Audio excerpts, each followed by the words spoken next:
Yes. All right. Hello, everybody, for what might be the final episode of Waffle Talk. We're not sure what the fate of Dice Camera Action is going to be. So, who knows? So, today we're going to talk about the day 3 of the descent, and talk about the product that was announced right at the end of the day 3 of descent. And then we'll talk a little bit about memories of Dice Camera Action. And we'll just have to see what happens next. Who knows? This might be it. Who knows? So anybody in the chat, if you type something into the chat, it will appear on the screen. So please feel free to make any comments or questions. We will try to address them as we go. Hello, Lord Arctic Frost, and hello, Luca Trupa. Thank you for jumping in. So I watched from day 3. The one thing I wanted to watch was Tales from the Mists, but I wasn't able to watch it live because I Yeah. decided to run my games this weekend as normal.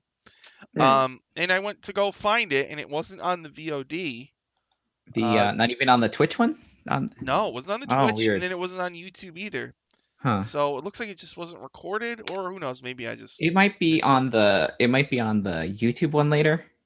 Maybe. Because they've been slowly rolling out like the each like individual segment on the YouTube channel. But yeah, like the streaming was it was a little bit like unreliable. Like there were points where like there were bad like kind of like lag spikes or things would just kind of go off after a while. Mm. hmm I noticed a lot of the VODs were chopped up, like broken. Yeah. Yeah. So I watched Death Race, which was Need to cash out. Adam Lee, one of the D&D designers, running a war machine race from, on Avernus. There's these war machines that you puts fueled by souls, and you ride around. So he had what's the guy's name? Travis McElroy and his dad. Yeah. Yep. Versus James Hayek, and I think her name was Nell, I think. Mm. And I also watched WebDM. Yeah. The WebDM guys were there. Yeah. And they talked about the products. And Yeah. yeah. And what so Shauna, what did you watch? Those were the two I watched because I think Oh, nice. it was just it's a lot of D&D. Like Mhm. that on top of playing was a lot. Like, Mhm. well, I made sure to catch those ones because Mhm. those are the ones that you should catch. I want to see like the more of the Hellfire Engine stuff, and so that was cool seeing that in action. Dylan, what about yous? I watched those, and then I watched Rivals of Waterdeep, and they did this thing called the Descent Arena, which was interesting. It wasn't what I was expecting, but it was cool. And Jim from WebDM was one of the judges on that. Was that the encounter building? Like, yeah. Yeah. So they got people who were like attending the show, including Lauren at That Salty Ginger on Twitter, who I had the pleasure of playing with for a while on Secrets of Castle Greyhawk. But like they got two people, and they put them in front of the D&D Beyond encounter builder, and they basically built an encounter, and then Satine Phoenix, Jim Davis, and one of the players from High Rollers, I don't know his name. Chris Trout. Oh, okay. They basically judged the encounters. It was interesting. I was expecting like, you hear arena and you're like, oh, they're gonna fight something. But yeah. But in the thing, yeah. So did they have them already made, or did they make them? No, they made them right there. So what did they talk about it as they made it? Yeah, basically. Yeah, it was just kind of I did catch a little bit of that. It was just like a lot of like, what was the rationale between putting these? It was like there was that they had the extra like kind of limitation where it's like it was a bunch of tiny things, right? Yeah. You can only have like tiny or small like enemies. The first one one of them did like a tiny snake, 3 sprites, 3 pixies, a fairy dragon, and 6 quicklings. Yes. So yeah, all tiny things. All tiny things. And then yeah, they built them right there while the judges kind of discussed, and then asked them questions about like what kind of room would this take place in? You know, what kind of would this just be a combat encounter, or could players approach this other ways? Yeah. You know, Oh, it was cool. Yeah, I kind of wish I had like more stuff like that. 'Cause it's interesting to see like just them talking through like what they encounter, like the possibilities and like the nitty gritty as far as like that sort of thing. I like stuff like that. Yeah, like this. It's the same thing with what is it when people do like GM stream? Yeah. It's cool to see what like that side ran like see what everyone's like processes as far as like encounters and like what they want to do with a session. Yeah. Hi, Sima, and Looker Oh, Troopa, WebDM Jim must get the Garfield thing a lot. Yes, poor me. I would assume he does. And you also watched Rivals of Waterdeep. How was that? I was also good. Last season, I guess this is kind of the premiere. They finished Dragon Heist, which had a bunch of cool little things, like the Warlock's patron was the Xanathar, and there was a whole thing with that. And they freed the town of Nightstone, which had been like captured in like a snow globe, more or less, by Grozd. That's cool. And it was interesting. They had to like buy the souls of all the people in there with the money. That sounds really cool. Yeah. So they went to hell, and they met one of the warlords, the Rakshasa guy who runs the market. And they did something for him, and they fought some abyssal chickens. And Erika Ishii was a guest star, and by the end of it, like they restored her memories, and turns out she was one of Zariel's angels or whatever. Cool. And you know, rose back up to heaven, and they redeemed her. And awesome. Then they came out of a trap door in the Rakshasa's boudoir or whatever, and went to Vajra's office in Blackstaff Tower, and that's where they ended it. So they do an interesting thing where it's like they're kind of like they've run long enough, and they're kind of doing like a round robin as far as like DMs. Yeah, that's really interesting. Yeah. So it was. Well, you know, some stuff happened the first season, so the DM changed up a bit. And in the second season, Carlos took over, Carlos Luna, and then Sharif Jackson took over for season 3, and now Serena Marie is taking over for season 4. So that's actually really cool. I like that. Yeah, kind of like because it gets they can come back and like play their character again. It's not like they're the character they played in the first season was relegated to like NPC status. They can come back and. Why are they switching DMs? I'm not entirely sure, but shoot, go for it, man. Yeah, it's interesting seeing different DM styles like that, because they have been all very different. Yeah. Oh yeah. It makes it fun. All right, Death Race. Death Race. Yes, I have it here. The DM was Adam Lee. Yep. Clint McElroy played Merle. Travis McElroy played Magnus Burnsides. James Hayek was Aurelius Rec. And Dale Kingsmill was Catapis Tomahawk, which is a great name. And Ari Levitch, who apparently was another designer, played the Madcaps. So basically the deal here was that Mad Maggie, one of the warlords, had stolen a bunch of soul coins. So she, in her war machine, a bunch of madcaps had the soul coins and were riding to bring them to her. And so the heroes were split into 2 pairs. So the Burnsides were competing with Aurelius and Carapace to chase down Mad Maggie's war machine and get the soul coins. And so what we got here was a total look at how the rules for the war machines work, like Mhm. the whole thing. And the battle in general, like if you think about stuff like this, I would think, oh, it's going to be real slow, right? Mhm. It wasn't slow at all. They were done in Ah, like 20, 30 minutes. They did the whole thing. yeah. And The rules seem pretty like condensed as far as like it's not super complicated. no. Yeah. Like, there's a few special rules, but then it's done.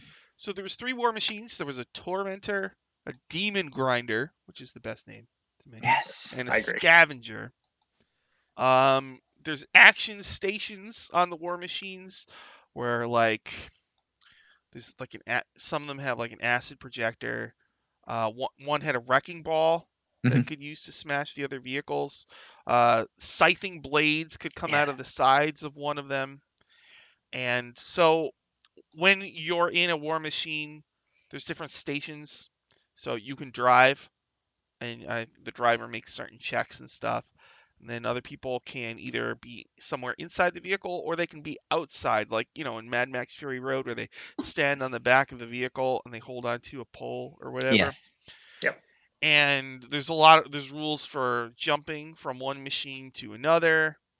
And the vehicles have a damage threshold. Damage threshold is funny.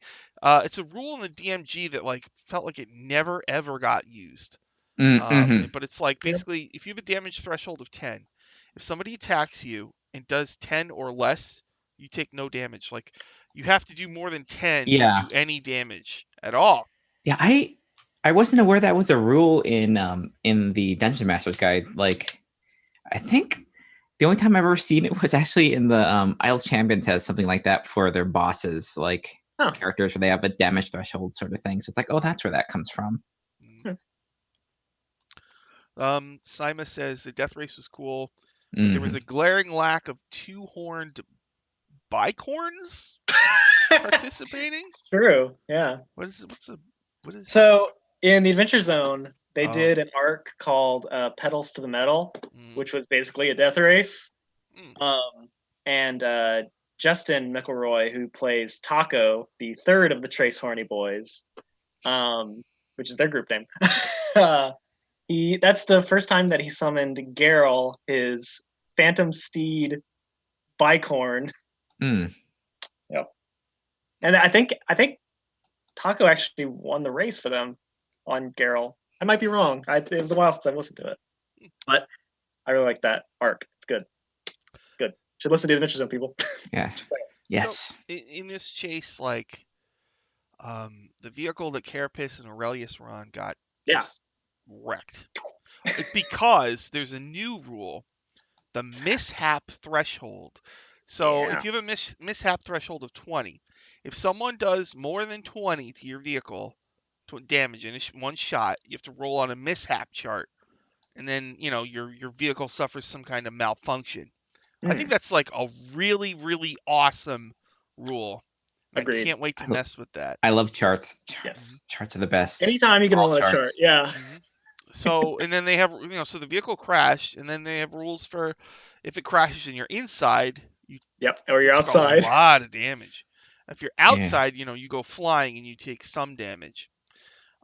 So basically, James Hayek's character, Aurelius, got flung from the vehicle, and he was kind of out of it because, that he was just done. But Carapace was able to jump onto the other vehicle. And then what happened was the guy playing the Madcaps in Mad Maggie's vehicle. Now, the Madcaps are a new monster in this book. They are red caps, I think, from Volo's Guide, little dwarfs with steel-toed boots and red hats. And these are abyssal versions where the demon Icor. They actually talked about that on the show, how to pronounce Icor. I know. There's a split between Icor and Ichor, and then they started as it went, just making up new ways to say it. Yeah, Itcher. And so the Madcaps are like demonic red caps. They didn't seem to have any powers that I saw, really. They just he did say that the Icor had melted the caps onto their faces. So that's weird. But I am pretty sure that the Burnsides had no trouble taking them out and getting the coins from that point on. They destroyed They won the death race, if I remember right. And then at the end, Bell showed up, didn't he? And was like, "I'll bring your friend Merle back if you make a deal with me, Magnus." Okay, wait. There's more. I'm okay. So James had an awesome idea. He cast command on Merle, I believe, or no, a madcap that was driving the vehicle, and cast command and said reverse. So basically, he forced the driver to drive right at the Burnside's vehicle. So there was this massive collision, and Magnus jumped off the Tormentor for safety. I think Merle actually died or was dying. Yep. So then Bell shows up and makes a deal and offers to heal Merle. In exchange, they have to serve him for 6 months. And then Bell offered to heal Carapace, who was dying as well, and she had to serve him for 1 year. So that was kind of we got. Now I'm still kind of interested in these deals, the devil bargains, because that's like when I was writing Miracle's Guide to Devils, I was trying to figure out how do you do a devil contract, and I guess they have rules for it in 5th. So I guess we're gonna see. Yeah, in that book, I guess soon. Although actually, I just found some in I believe Hell's Rebels book 5. So we'll see, because I love the way Pathfinder does stuff. So yeah, kind of get to compare how Pathfinder does it compared to how 5e does it. I'm imagining that the 5e version is going to be kind of broad and simple. I could be wrong, but here's the thing about 5e that I really like. They don't waste a lot of text on stuff. So everything they make is like just a couple paragraphs, right? But what that means is like a lot of their stuff isn't overly complex, which is good. But Pathfinder has no problem with wordiness. They take as many words as a character who shows up in one room has a 3-paragraph backstory. So in Hell's Rebels, there's like the parties where you get banquet points or whatever, and it's like it's not 2 paragraphs, it's like 4 pages. And they got like a chunk, right? Yeah. But it's awesome, and it's worth the 4 pages. And I have a really hard time with walls of text. So I'm very interested to see that which version works better and is more fun to go with. At the end of the day, that's what matters. Yeah. Which one's more fun? Frost says they got the Saltmarsh book this morning. Oh, nice. Oh, okay. Yeah, the Saltmarsh book just came out, and Looker Trooper says that the boats in Saltmarsh are up for free on D&D Beyond right now. So cool. Saltmarsh, I ran 2 of the Saltmarshes. It's a good book. I love boats in D&D, so. Same. I like boats in general. Yeah. The boat rules, I haven't completely read through the boat rules yet, but I love the items that they made for the boats. I love them. Oh, yeah. Oh, yeah. The little add-ons are super cool. Yeah, like the fear. The hull, yes. and the weird magic artillery, and lots of really cool. What was that one? You can make like the boat sentient or whatever. Yeah. Yeah. I don't know. Yeah, that was was it the some sort of elf lumber like the or whatever. Living Wood. Yeah, living wood. Yeah.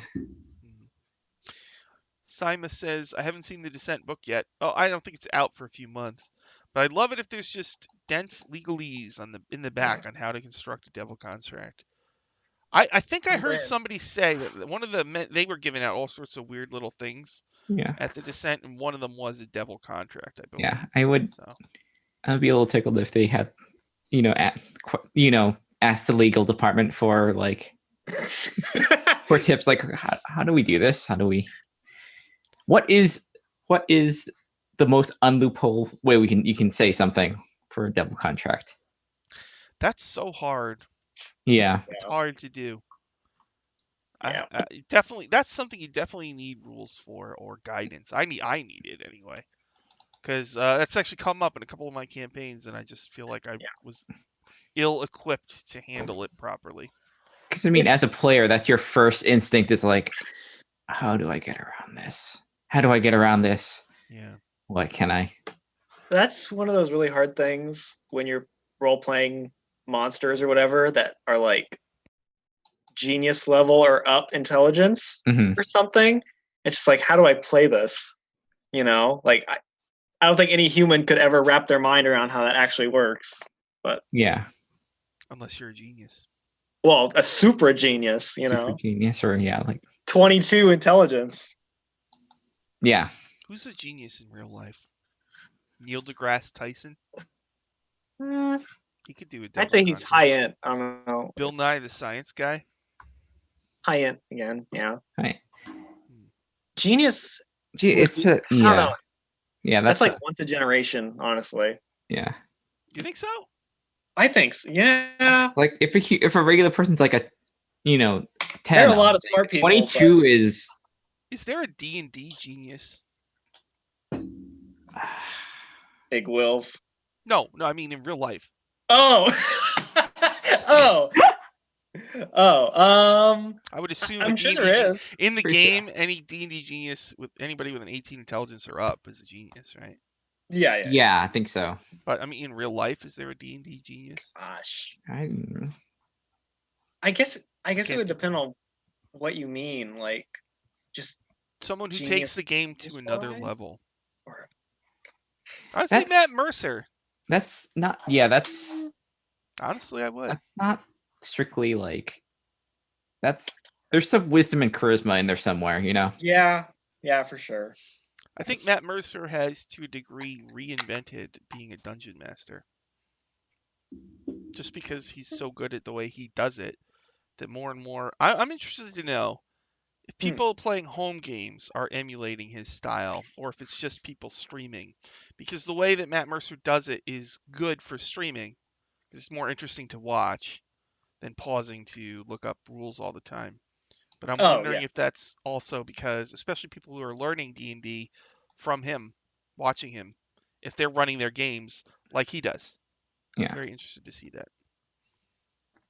So, Lord Arctic Frost, TSR used to be that way, but Wizards wants to allow the players and DMs more flexibility. I think, in terms of complex rules. Mm-hmm. Yeah, I agree. That was always a hard thing for me as a kid, was digging through those second edition books. Yeah. I just, the wall of text killed me almost every time. Like, I just couldn't get through a lot. Like, Dungeon Magazine was just like, oh gosh, a textbook. It was brutal, and there would be like 2 pages of just backstory that really wasn't relevant to the adventure, because back then it was like, if you had an empty room, there was 2 paragraphs on why it was empty and what they used to do in it. It was like, why are you telling me this? But back then it was like, every dungeon should have a bathroom, everything needed to be, Well, listen, I feel like a bathroom can give you a lot to do as like a player, honestly, or as a DM. But like, I don't need you to tell me. You definitely could come up with so many cool, like, especially because, like, how do certain monsters go to the bathroom, That in itself is a kind of like thrilling adventure material. Yes, it is. A beholder bathroom. What is that? Do they? It's a good question. How do they go to the bathroom? Huh. They could just create a hole to use with like their disintegration ray. Oh yeah. Disintegrate. Maybe they have an 11th tentacle that spews waste. Maybe. The worst one. See? A ray of sickness, if you will. Ew.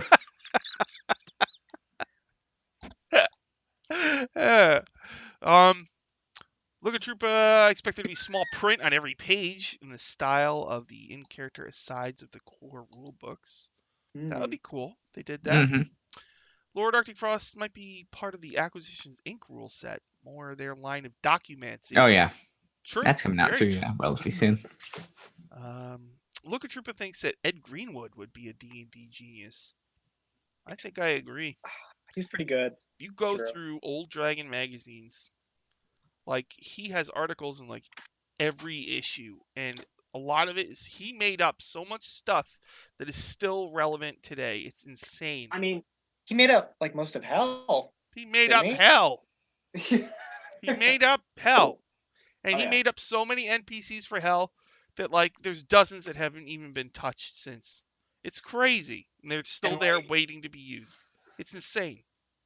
In this book right here, Mm. like there are like recipes he wrote up for like what you can do with monster parts. There's like one for like Sturge something, and it has like, oh yeah, you need this, this, this, and then it gives you like a real world equivalent that you can do and stuff.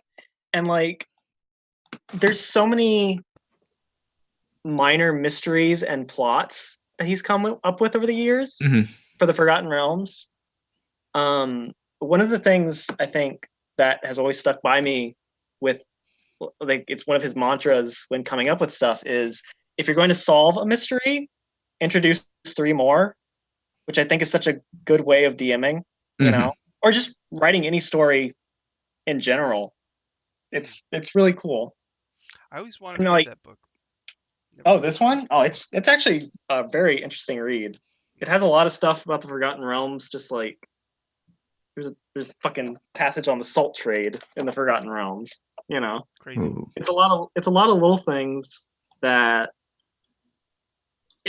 it's not boring to read impressively. So, you know.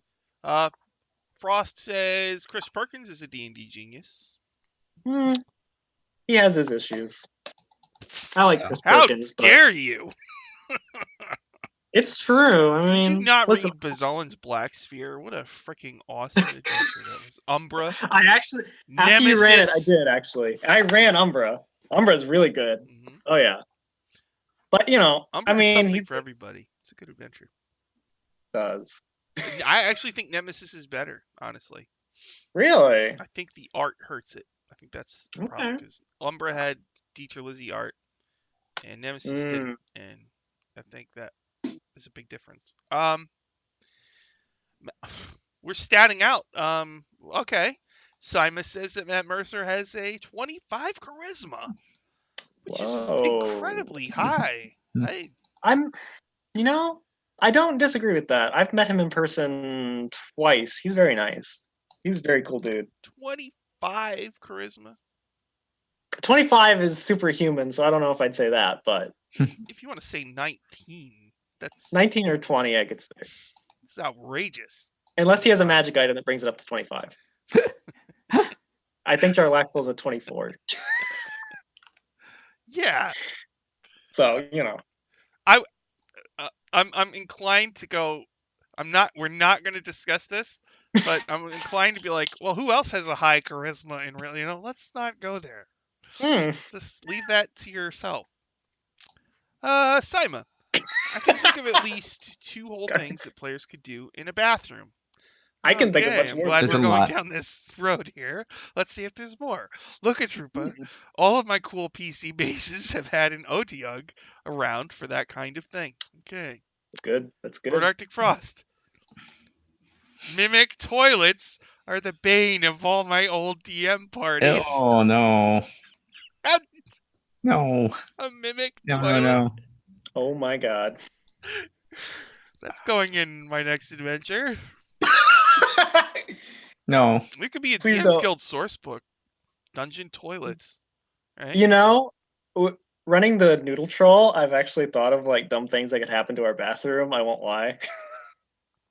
Mimic toilet. I don't mimic toilet. Or like that's an encounter. A carrion crawler crawls up the toilet. No. Oh. Toilet trolls. Toilet. The mimic toilet is genius because mimics have the adhesive trait, meaning once you sit on the mimic toilet, you're not getting up. Unless you okay, yeah, oh my gosh. A great encounter. Well done. Was it Minds of Madness or whatever, where there was the outhouse and there was a purple worm that busted up out of it if you messed with the outhouse? No, really? Yeah. It's like that Stephen King story, Dreamweaver, right? Yeah. Sima Wyson, mimic. Oh, more on the mimic toilet. Mimic toilet that makes it so that the seat is always up or down in such a way that it's not what the person walking in wants. Guarantees that you can get them stuck. It's pretty good. Lord Arctic Frost says it's blasphemy for you to speak ill of Perkins, and I would have to agree. Hey, man.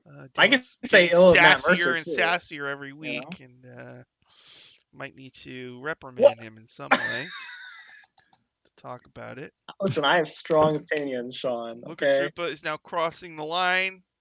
Is there such a thing as celibacy except for toilets? Oh. A toilet that won't accept waste is what you're saying. Put saran wrap over it? Ew.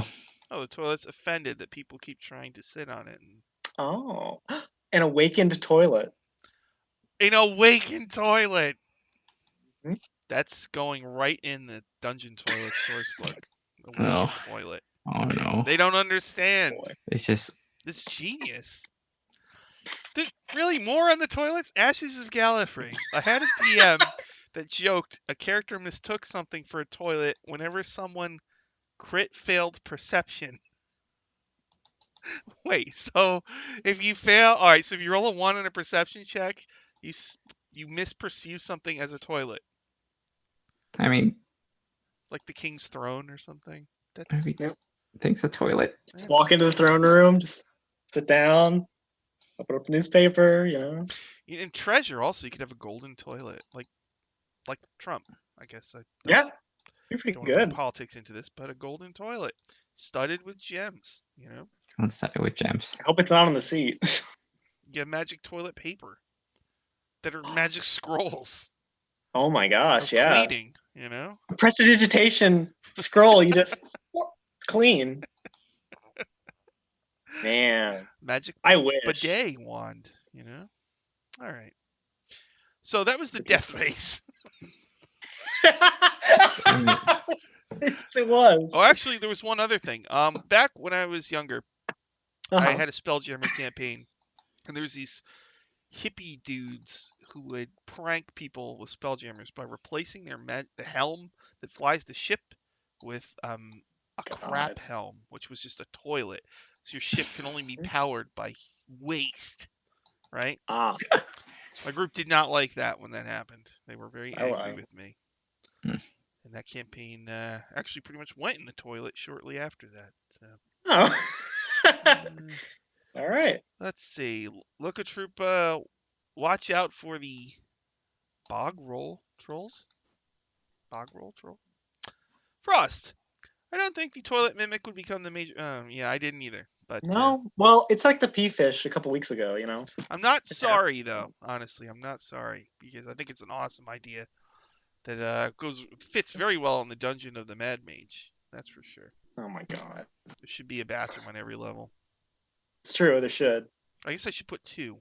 One with an awesome treasure, and one with badness. So like you're gonna have to, use your 10-foot pole to figure out which is which. You know. Oh, Plunge bog the roll toilet. means toilet paper roll. I didn't know that. And then there was the web DM show. Yes. Mm-hmm. What'd you think of that, Shauna?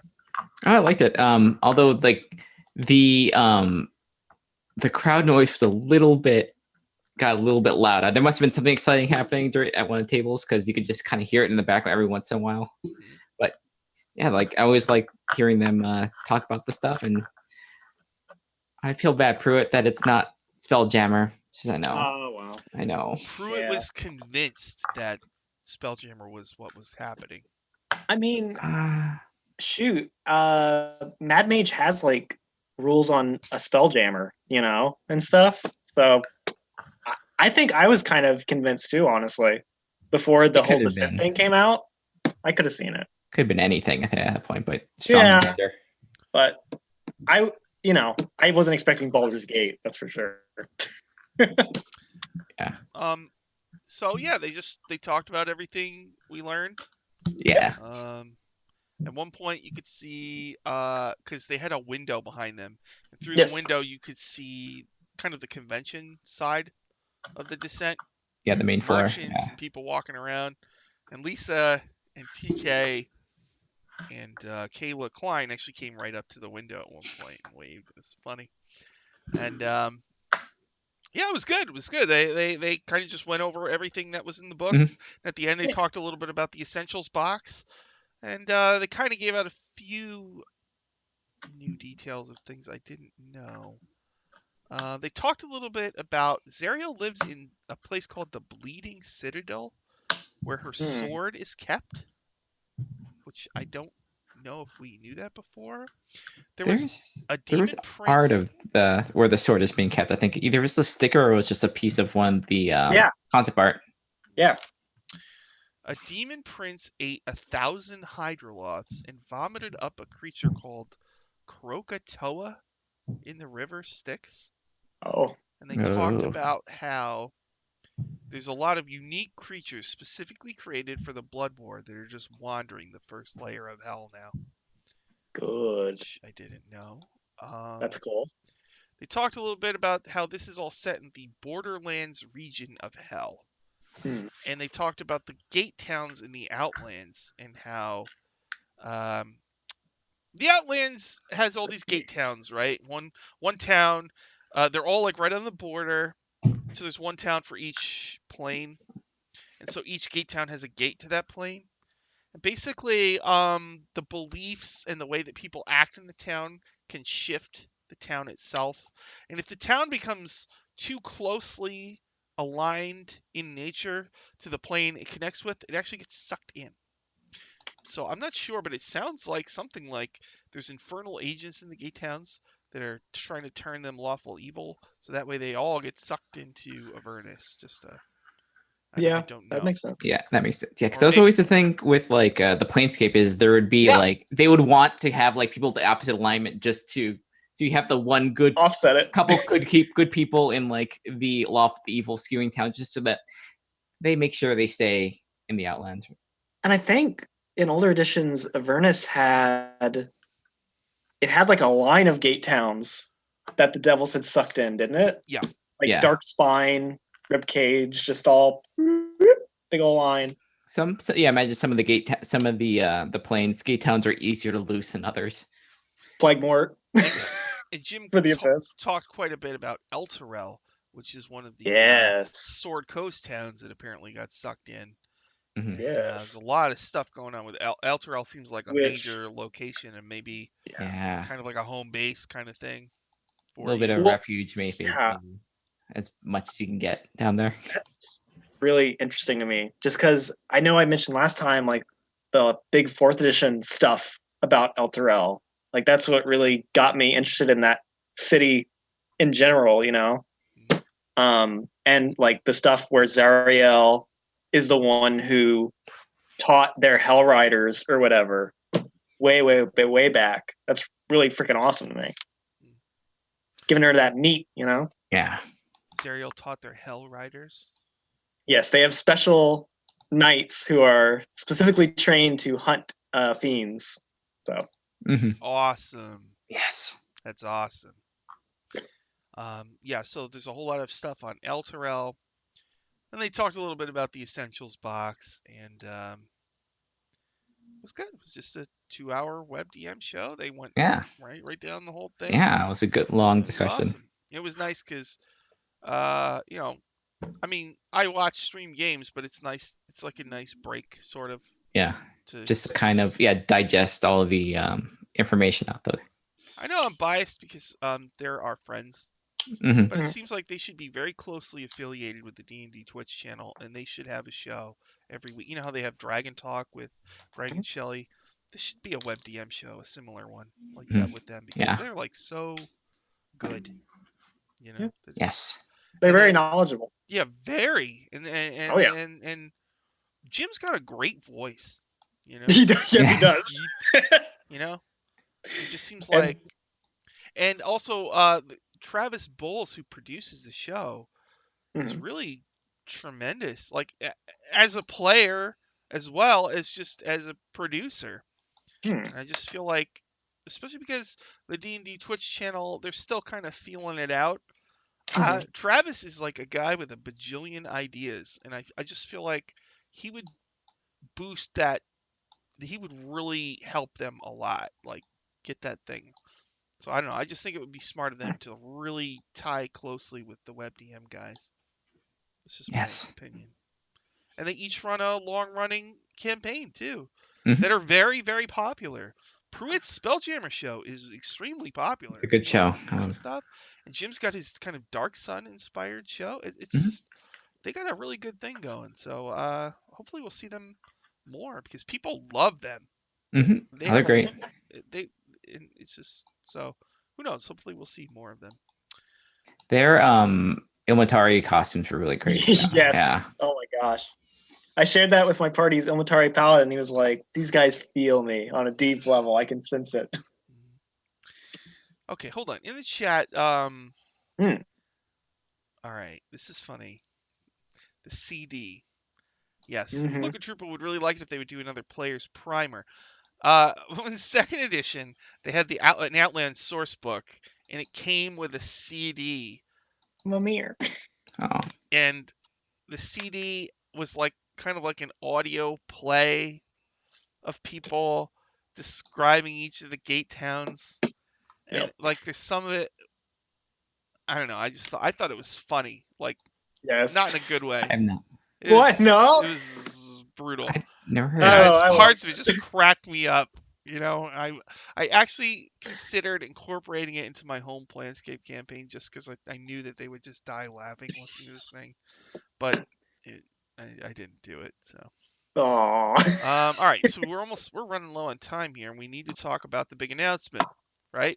Sunday night. There we do. This is what happened. Nathan Stewart had said on his show, Spoilers and Swag, that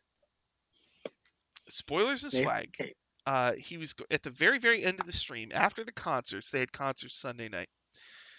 He was gonna make a big announcement about one more product, right? So Pruitt thought it was gonna be Spelljammer. I was hoping it was going to be another adventure where you go through the other 8 layers of hell. But instead, he came up on the stage with Kate, and Nathan Stewart seemed, I could be wrong, drunk, little toasty. Yeah. Or tired.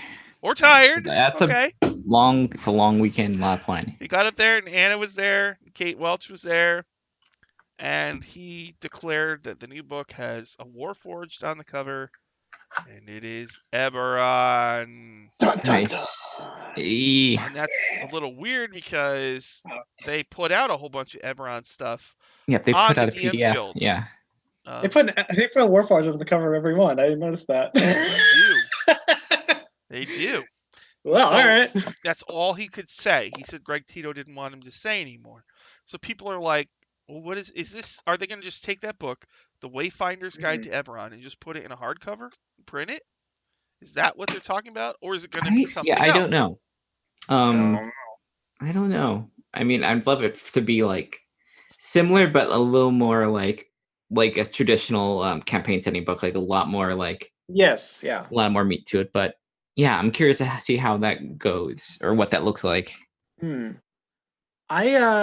Keith Baker said something earlier today about a new Eberron book being in the works, but he's like, can't say anything about it, but I'll tell you more this summer when I can. So I guess we'll see. I hope there's some really good new stuff in there. I know that the Unearthed Arcana version of the Artificer, like, it's good, but I don't know if me personally, I'm like entirely happy with it as it is.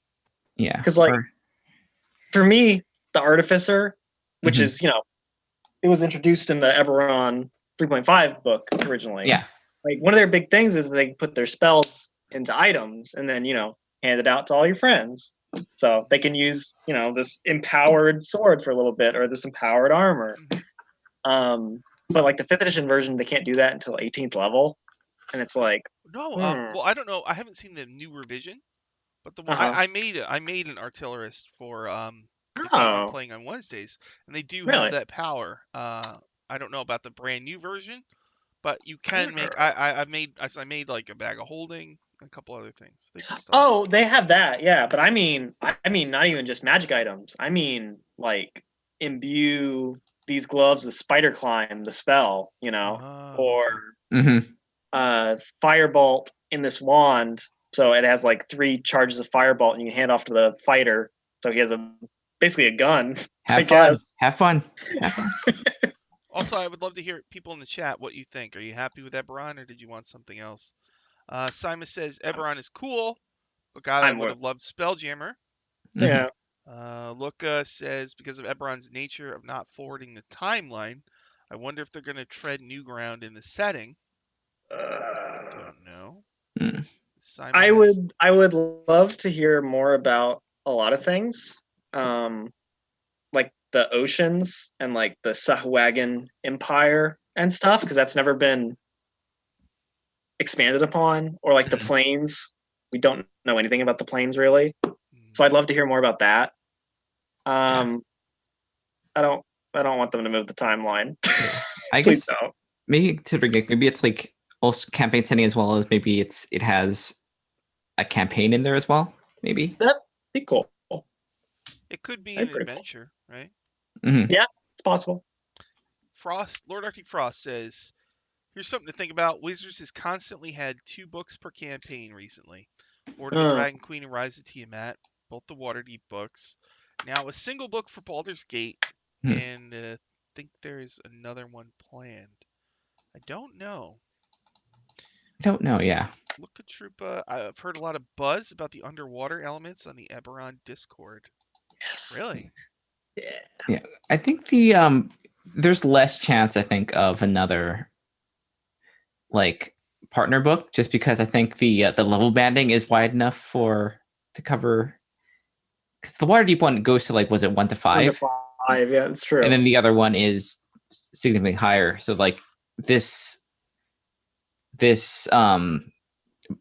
Avernus one just kind of covers traditionally what the other books cover, which is kind of a 1 to around mid-level or slightly above, 13, 12 or 13. Kind of wondering if that's how they're going to do settings from now on. Put them out on the DM's Guild a year before, and then put a book out after. Maybe. Possibly. Maybe. I guess you're still it's still new for you trying to figure out what you're doing with that. Maybe they were gauging the popularity. Mm-hmm. Because I saw that Wayfinder's Guide is like an adamantine seller, which I beyond any other totally sales metric they have. Of course, so it's a very popular book. So maybe they said, "Well, okay, I don't know." For me, I didn't want Eberron, but whatever. I mean, listen, I love Eberron. I'm not gonna cry about it. I told myself I wasn't gonna cry. So. Because I love Eberron, and it's probably my favorite setting besides Planescape. I think they're both pretty up there in my mind. Mm-hmm. I think I would have preferred another book, honestly. Not that I don't want another Eberron hardcover, because I do very much. But we already got the Wayfinder's Guide. Yeah. And my hype for Eberron in 5th edition happened then, when they announced that last year. So, Sean, what do you think, Eberron? I've never actually played in Eberron, so this is all pretty new to me. So I'm just excited for another setting other than Forgotten Realms, to be honest. My experience with official settings is fairly limited. Yeah. Simon says, are there any high level books for 5e? Other than Mad Mage, I don't think there are. No. All right, Mad Mage, Mordenkind's Tome of Foes is kind of geared towards higher level. I Yeah. think that's because a lot of groups never get Yeah, to the higher levels. The sweet spot is Unfortunately. the 1 to 5 or 6 is just sweet spot for people. There's a lot of old edition adventures that never got run because they were so high level. I mean, yeah. I'm still waiting to run some of them. I'm going to do it hopefully this or next year, but I still haven't. Some of them are really awesome. I know the ones at the end of Savage Tide and Age of Worms and stuff are really cool. Yeah. So. Yeah, I can also imagine running the amount of work that has to go into a high level adventure being a lot higher, just because you're fairly limited as far as what your players will do at 1 to 5. It's at 20, it's a lot of that's a fake spell, right? It's no, that's a real spell. No. Nope. Well, Wizard just zipped out of existence as now they're playing. It's okay. I run a 16th level paladin on Orchard on Mondays, and I feel very weak. Maybe I'm just terrible at making characters, but my character can't really do all. He's got a lot of hit points, but there is once in 5th, banish seems like a big deal. Banish is a big thing, and banish is sure is. Mm-hmm. That's the one that seems to really shake up encounters in a weird way. And now out of all the spells that they have access to, that's because it's like if it's not from a tome plane, it's like that encounter is over. That big devil encounter that you had, it's gone. But like I'm continuously shocked at how well balanced 5 is compared to the other editions. Yeah, the higher level is, at least from what I have, like, is more manageable. Just because at 4th you just got like status effects that just were like everyone had them, and everyone put like 20 of them on this creature, and it's just like, I don't know what's happening. Everyone can fly. Everyone can fly. I still have trouble keeping track of status effects in my home campaign where everybody's level 20 in 5th edition. So yeah, because I remember we got to 12 or 13 in 4th, and it's like everyone can fly. It's like this terrain is like, okay, this is going to be really hard to do because you need that map to to run your combats, and just like, I'm 200 feet above the thing. It's like, how do we? That's always fun. Yeah. So, we don't know what's going to happen to dice camera action from here on out. Mm-hmm. Somebody on Twitter actually was just asking me if they'd announced anything yet, and I Not don't yet. believe that they have. And I would assume, because they had scheduled off for these weeks anyway. Yeah. So next week, the next time they're scheduled to have a dice camera action is next Tuesday. So I would assume by next Tuesday they will have said. Usually they would give like more heads up if there was anything like scheduled to play. I do know this was strange. Nate had a whole campaign he was going to run. Hell Hath No Fury. And Anna was one of the players. But I think that was scrubbed off the Descent schedule. Nate wasn't even at the Descent. And I don't even know if they're doing Hell Hath No Fury now. Do either of you know anything about that? I don't know. I just know that Nate was kind of like taking a break from stuff, I think, on one of his tweets. Really? Like not going to a couple of conventions and stuff like that. So. Yeah. So we don't know. Nobody knows what's happening. Nobody knows. I imagine, it came in at kind of a bad time where like the entirety of probably Wizards was dealing with like organizing this Descent event. So if things are resolved, they probably going to be even slower to resolve, just because it's like all the planning this, doing it, and having everybody like come back to it. So it might take even a couple times longer than that. Maybe they're going to put it on hiatus for this season and then see where they're at for the next season? Perhaps. I mean, that's... Simon says Hell Hath No Fury is on indefinite hiatus, but we don't know if that's a full cancel or just wait. Yeah. Shoot. So nobody knows. So I was thinking this legit could be. Oh, Lord Arctic Frost says Nate pulled out of a lot of things the other day. Yeah, it was a tweet from a little bit before the Descent. So yeah, it was like May 16th or something. Yeah. And Simon says you can't blame the guy.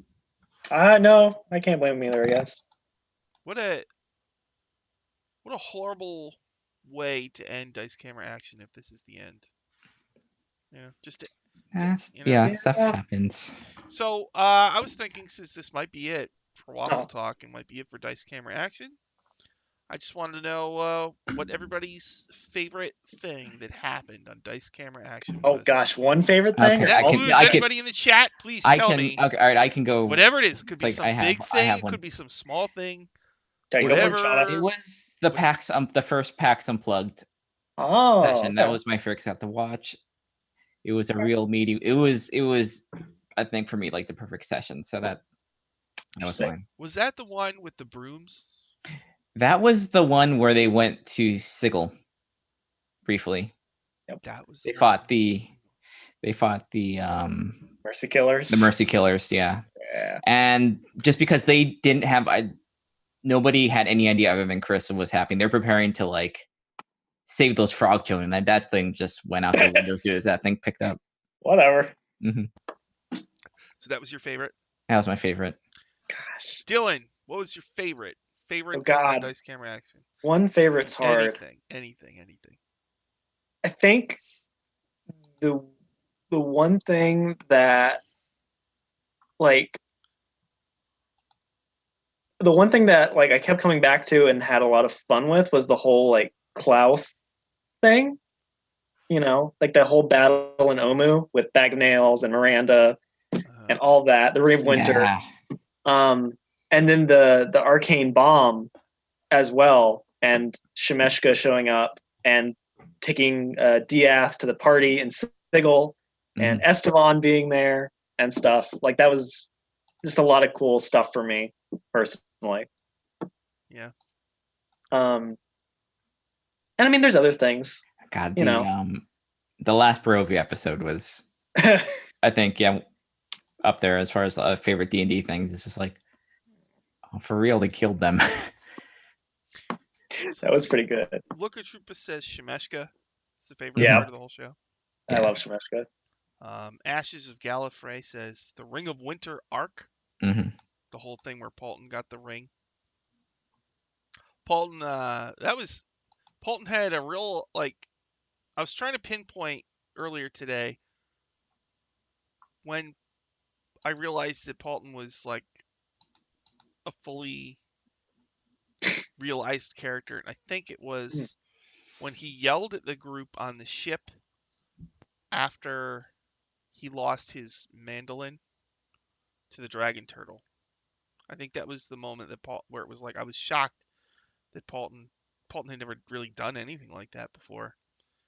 And he took the group to task, and I'm like, gosh, he's really come a long way. Like a very interesting character. Honestly, anytime that you can, as a player or a player character, like do that with other people in your party, that's like a big role play moment. I feel like anytime being able to have a disagreement like that. My favorite thing on the whole show was actually just the sword Gutter. That was my favorite thing.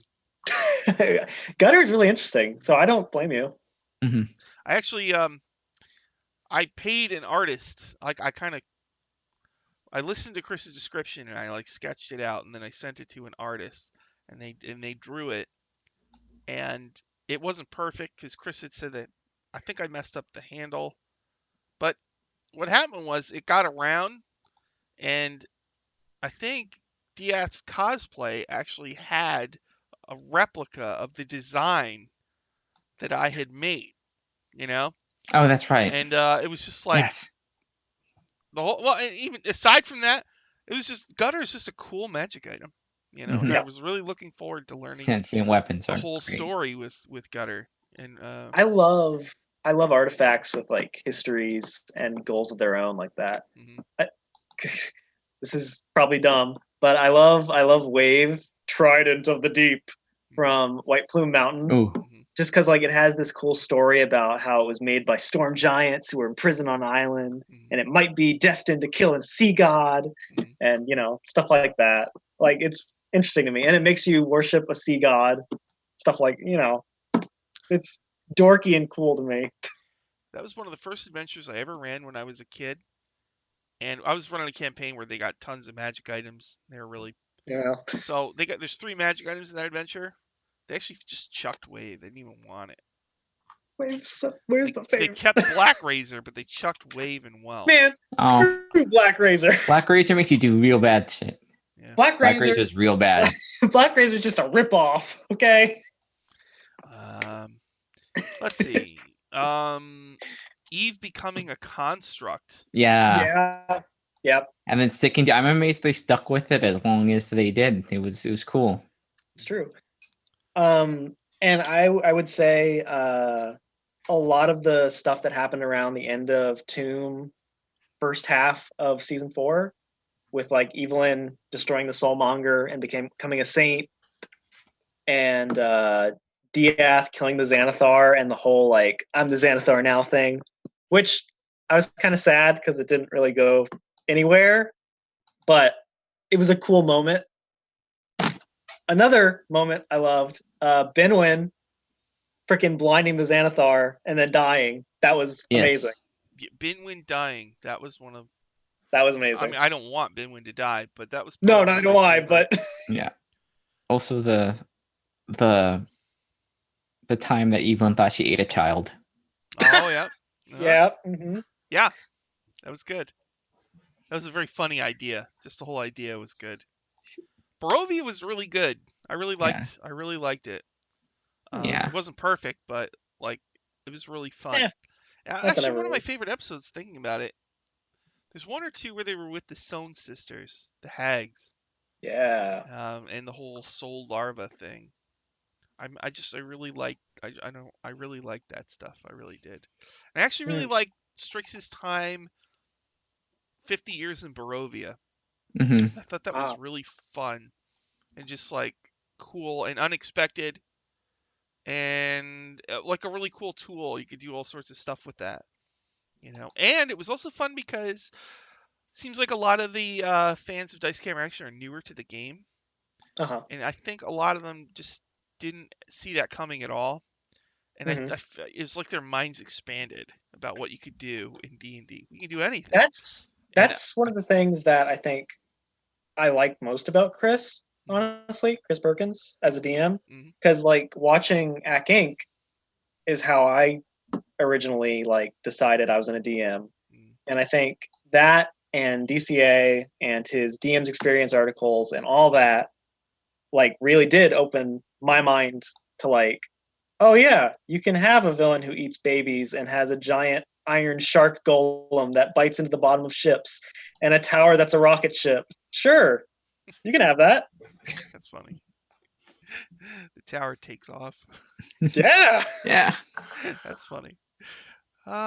Simus's bag of nails. Paulton trying to talk his way out of a dragon encounter at the airship. Yep. Lucas says, I didn't catch much of Shemeshka's appearances, but she's an important character to me, so I guess she'd be my favorite part of it. Sima, Trident of the Deep has a surfer bro voice, and you can't take that away from me.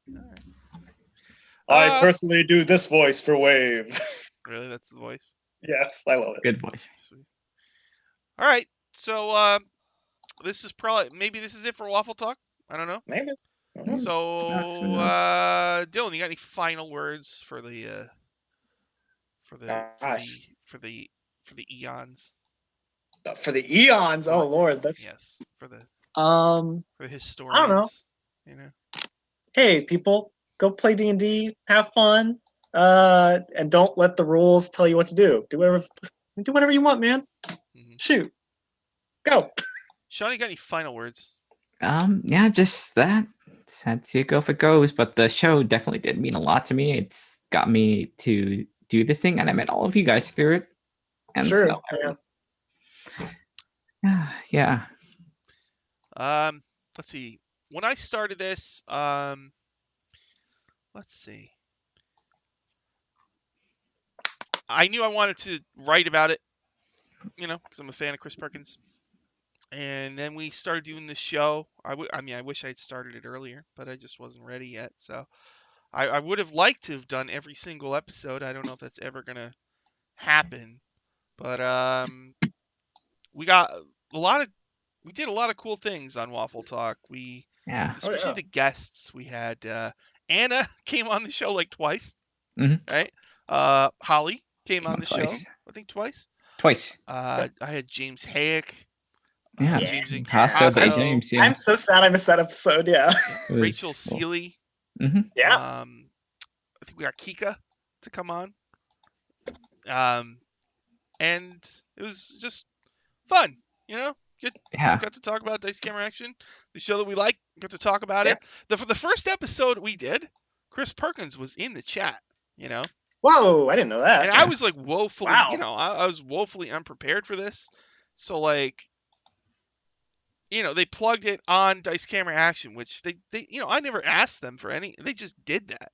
And so we had like hundreds and hundreds of people like pouring in, and it was very overwhelming. But it was a very but guys killed it. Yeah, it was weird, right? But it was awesome. It was really fun, and we've been rolling along ever since. And it was just really cool. So thank you to everybody who watched or made a comment or whatever. I really appreciate it. And I mean, we'll still be around. We do all sorts of stuff. Yeah, you can't get rid of me. RPG. Yeah. Who knows? Maybe we'll do just a regular D&D talk show, or who knows? I don't know. Maybe. But I mean, this weekend I'll be doing games. So I got Mad Mage at 3 on Saturday Eastern. I got Hell's Rebels. Oh, I actually have a special guest from Mad Mage. Oh, yeah, that's right, Mage. That's right. And then we got Hell's Rebels at 6:30. Then Sunday, it looks like there's not going to be a Dungeon Academy because most of the players can't make it. But I think I'm going to run a Shadowrun instead because I've had this like list of Shadowrun ideas that I've been cultivating over the last month or two. So I have two adventure ideas that I really want to do. So they're really stupid. So if you like stupid stuff, like the first Shadowrun I did was there's these animatronic celebrity those were the best. I loved them. I loved it. I loved and there was Abraham Lincoln, and I think there was a Hitler robot. Abraham Lincoln killed a lot of people. Yeah, sure did. A lot of incels. Yeah, and then they fought a gang of incels. So we're gonna follow up on all that interesting stuff. Yeah. Let's see. Dylan, do you have any plugs? I mean, I think you plugged basically everything I got. Oh, that's right. Monday, at I forget when we play now. 6 p.m. Eastern time. I might be wrong. On twitch.tv/Uncanny Adventures, we're going to be doing more of the Wretched West Call of Cthulhu, where Katie, who used to play with us in the Spell Squad and stuff, guested as one of our characters' wives in that, and caused a whole lot of trouble. And now the whole town's gone to shit. So, thank you, Katie. Shauna, got any plugs? Yep. Tomorrow, Hell's Rebels 6:30 p.m. on Saturday. Love that. Glamour Bards are the best. Tomorrow on Friday on Encounter Roleplay at 5:00, it's Judge Dredd, where most of us have made some sort of death pact by wearing costumes as it approaches summer. So the Judge Dredd helmets are real bad for that. I will say that from experience. On Sunday it's the Phase on Pro Restarter's channel, where I may play the most evil character I've ever played, like legit war criminal, and we just got like a giant mech. So I'm curious to see where that goes. War criminal for mech. Awesome. A giant illegal mech. Nice. And then for the next couple weeks on Tuesdays, it's Witch Girl Adventures, where I play my only good character. Oh, Jess, the werewolf girl who loves broom riding. And that's been so good because like there's no fights. Everyone just uses magic. It's like a little witch academia. It's so cute. All right, everybody. Thanks again. We'll see what happens next. Thank you for watching. See you later. Goodbye. Bye, Chad. I love you. Bye.